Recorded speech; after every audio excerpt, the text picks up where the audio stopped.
नमस्कार। मेरे एहसास के सभी दर्शकों को चैत्र नवरात्रा की हार्दिक बधाई। हर स्त्री में एक दुर्गा छिपी होती है। हमें उसकी सहन शक्ति को, उसकी दुर्बलता कभी नहीं समझना चाहिए। पेश है सत्य घटना पर आधारित मेरी लिखी एक छोटी सी कहानी। शीर्षक है दुर्गा शक्ति। नवरात्रा का समय था। नीता का मन सुबह से ही खिन्न था। आज दुर्गा पाठ में भी उसका मन नहीं लगा। वो ऑफिस जाने के लिए तैयार तो हो गई थी, परंतु राय जी और चौबे जी की बढ़ती बदतमीजियों की वजह से उसका मन नहीं हो रहा था। वो वहीं बाहर बरामदे में अकेली चुपचाप बैठ गई। अतीत का दर्द एक बार फिर उसे कुरेदने लगा। कैसे रोज रोज उसका अय्याश पति उसे मारता था, धुतकारता था।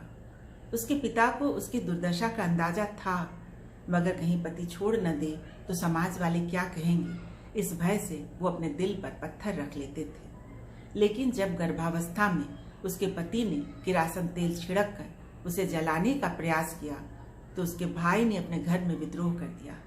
अगर दीदी को वापस यहाँ नहीं बुलाया गया तो मैं घर छोड़कर चला जाऊंगा। इकलौते बेटे का प्रेम समाज के भय से ज्यादा था, इसलिए नीता के पिता को नीता को वापस मायके बुलाना पड़ा। 16 साल की नीता थी जब उसकी शादी गिरीश से कर दी गई थी। गिरीश की अच्छी सरकारी नौकरी थी, परंतु वो बहुत चरित्रहीन निकला। 5 वर्षों में मुश्किल से 50 दिनों का साथी नीता को अपने पति का मिला होगा, वो भी शायद अमन को इस धरती पर आना था इसलिए।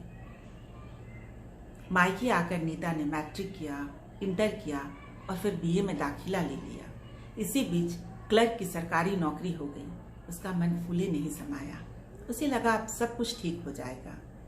कुछ दिनों तक सब बड़े मजे में चला, लेकिन सड़े मांस की दुर्गंध की तरह यह बात ऑफिस में फैलते देर नहीं लगी कि वो पति के द्वारा त्यागी हुई है। फिर क्या था, पुरुष सहकर्मियों का जानवर एक एक करके बाहर आने लगा।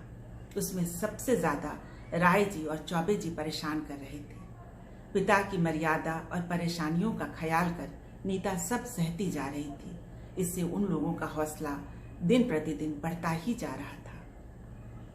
तभी पिता की आवाज से उसकी तंद्रा भंग हुई। अंदर कमरे में उसके पिता उसकी माँ से बातें कर रहे थे। नीता से पूछा क्या कहा उसने? दुर्गा पूजा के बाद गिरीश के साथ उसके घर जाएगी क्या? माँ ने झुंझलाते हुए जवाब दिया, पूछना क्या है, अब वो दोबारा उस नरक में कभी नहीं जाएगी। अच्छी भली सरकारी नौकरी है, वो अपना और अपने बेटे की परवरिश कर सकती है। चांडाल इस बार उसके साथ साथ कहीं अमन को भी न जला दे। नीता को लगा मानो उसके कानों में किसी ने गरम तेल डाल दिया हो। अमन उसका बेटा, उसके जीने का एकमात्र सहारा था। उसे कोई कष्ट हो, इसकी कल्पना मात्र से वो कांप जाती थी। उसका मन बहुत उद्विग्न हो गया। वो उठकर ऑफिस की तरफ चल दी। ऑफिस में खुद को फाइलों में उलझाने की कोशिश करने लगी, मगर माँ के बोले हुए शब्द उसके कानों में हथौड़े की तरह लग रहे थे। उसके दिमाग में विचारों का भंवर उठा हुआ था।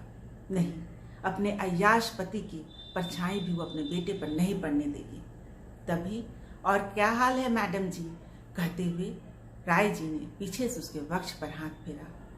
शर्म और गुस्सा से उसका देह कांप उठा। उसने झपट कर दोनों हाथों से उसका कॉलर पकड़ लिया और हिलाते हुए कहा, साले बताएं अपना हाल। उपस्थित सभी लोग उनकी ओर देखने लगे। शायद बेटे की फिक्र ने उसकी सोई हुई शक्ति को जगा दिया था। राय जी इस हमले के लिए तैयार नहीं थे। वो लड़खड़ा गए। तभी चौबे जी ने हमदर्दी की आड़ लेते हुए उसे अपने बाहों में भर लिया और कहा, आज तो बड़े तेवर हैं आपके मैडम जी। चौबे जी का स्पर्श नीता को करंट की तरह लगा। उसने झपट कर उनका मुंह नोच लिया। तभी राय जी के धक्के से वो जमीन पर गिर पड़ी। उसकी नजर दौड़कर आते हुए गार्ड पर पड़ी। बिजली की फुर्ती से वो उठी और उसने गार्ड के हाथ से डंडा खींच लिया और दोनों को पीटना शुरू कर दिया। और साथ ही वो चीखती जा रही थी, मैं तुम दोनों की नौकरी खा लूंगी, बहुत हो गया, अब और नहीं। हल्ला हंगामा सुनकर जीएम साहब अपने कमरे से बाहर आए। उन्होंने नीता को शांत किया। नीता थम तो गई, पर उसकी सांसें अब भी फूल रही थी। चेहरा क्रोध से तमतमा रहा था, होठ कांप रहे थे, आंखों से निरंतर अश्रु बह रहे थे। जो सहकर्मी पहले चौबे जी और राय जी के अश्लील फब्तियों पर चुटकी लिया करते थे, नीता का चंडी रूप देखकर आज उसकी तरफ से खड़े थे।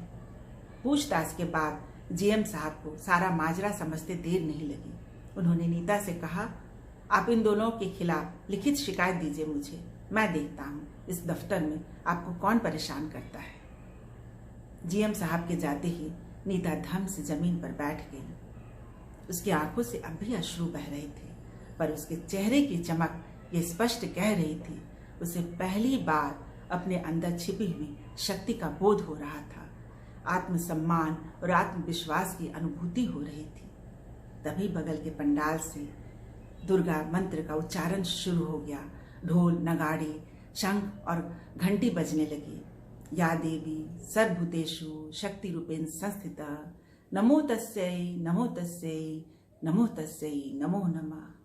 नीता ने अपनी आंखों को बंद कर लिया, मानो अपने अंदर छुपी हुई दुर्गा शक्ति को नमस्कार कर रही हो। शुक्रिया। यदि आपको मेरी कहानी अच्छी लगी हो तो ज़रूर लाइक करिएगा, शेयर करिएगा, और हाँ, यदि अभी तक आपने मेरा चैनल सब्सक्राइब नहीं किया है तो प्लीज़ मेरे चैनल को ज़रूर सब्सक्राइब करिएगा। Thank you.